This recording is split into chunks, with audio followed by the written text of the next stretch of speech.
नमस्कार मुलांनो, leaf forward कडून मी आहे तुमची होस्ट आणि दोस्त स्वरूपा आणि आजच्या आपल्या आवडत्या सॅटर्डे स्टोरी सेशन मध्ये तुमचं खूप खूप स्वागत आहे. आज आपण बालभारती माय इंग्लिश बुक या इयत्ता तिसरीच्या इंग्रजीच्या पुस्तकातील एक मजेशीर गोष्ट पाहणार आहोत. या गोष्टीत नक्की काय असेल बरं?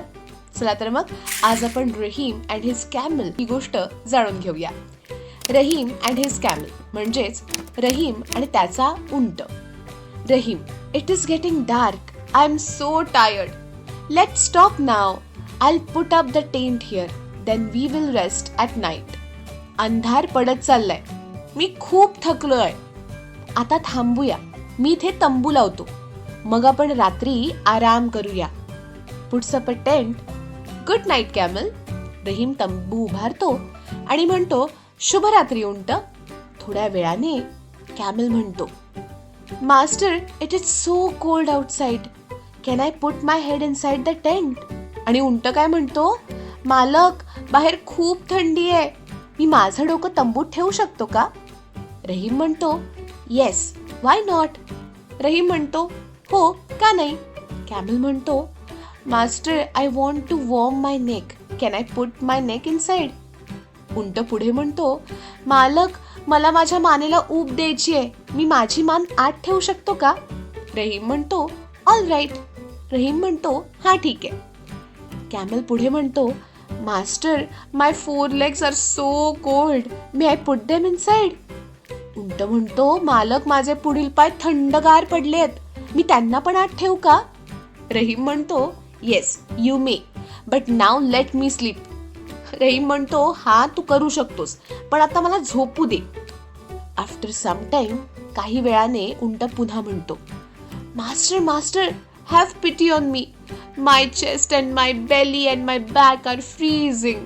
I want to put them inside. Please move aside. उंट म्हणतो मालक, मालक माझ्यावर दया करा मालक. माझी छाती, माझे पोट आणि माझी पाठ गारठली आहे. आता मला ते आत ठेवायचे आहेत. तुम्ही कृपया बाजूला व्हा. रहीम म्हणतो अरे काय त्रास आहे हा, बाजूला हो. कॅमल म्हणतो my hind legs are shivering and my tail is twitching. I want to bring them inside. उंट म्हणतो माझे मागचे पाय तर थरथरत आहेत आणि माझी शेपटी सुद्धा हलत आहे. आता मी ते सुद्धा आत ठेवतो.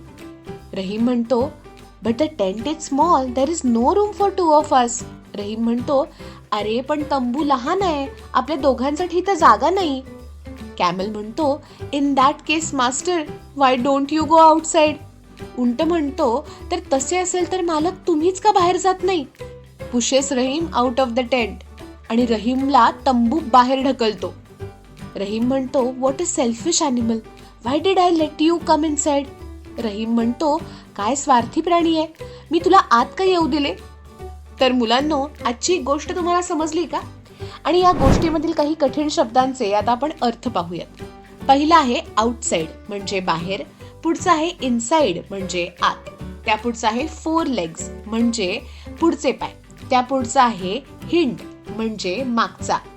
त्या पुढचा आहे लेग्स म्हणजे पाय. त्या पुढचा आहे बेली, बेली म्हणजे पोट. पुढचा आहे बॅक, बॅक म्हणजे पाठ. त्या पुढचा आहे हेड म्हणजे डोकं. त्या पुढचा आहे टेल म्हणजे शेपूट. पुढचा आहे ट्विचिंग म्हणजे हलणे. त्या पुढचा आहे आफ्टर म्हणजे नंतर. बिफोर म्हणजे आधी. तर मुलांनो, आता ही गोष्ट कोणी लक्ष देऊन ऐकली असेल तर पाहूया. ही एक छान ऍक्टिव्हिटी. तर कमेंट सेक्शन मध्ये याची उत्तरं नक्की सांगा. आता कोण कोणास म्हणाले ही ऍक्टिव्हिटी आहे. पहिलं वाक्य आहे इट इज गेटिंग डार्क. असं कोण म्हणतंय? अगदी बरोबर, Rahim. Can I put my head inside the tent? असं कोण म्हणतं? अगदी बरोबर, कॅमल. पुढचं आहे there is no room for the 2 of us. असं कोण म्हणतं? रहीम. अगदी बरोबर. चला तर मुलांनो, आता अजून एक ऍक्टिव्हिटी करूया. या ऍक्टिव्हिटीमध्ये तुम्हाला योग्य पर्याय निवडायचा आहे. चला तर बघूया. पहिलं आहे रहीम अँड हिज कॅमल वर ट्रॅव्हलिंग थ्रू डॅश. काय असेल बरं उत्तर? अगदी बरोबर, डेझर्ट. पुढचं आहे Rahim put up A dash आणि योग्य उत्तर आहे टेंट. पुढचं आहे the camel felt very dash outside आणि याचं योग्य उत्तर आहे कोल्ड. अगदी बरोबर.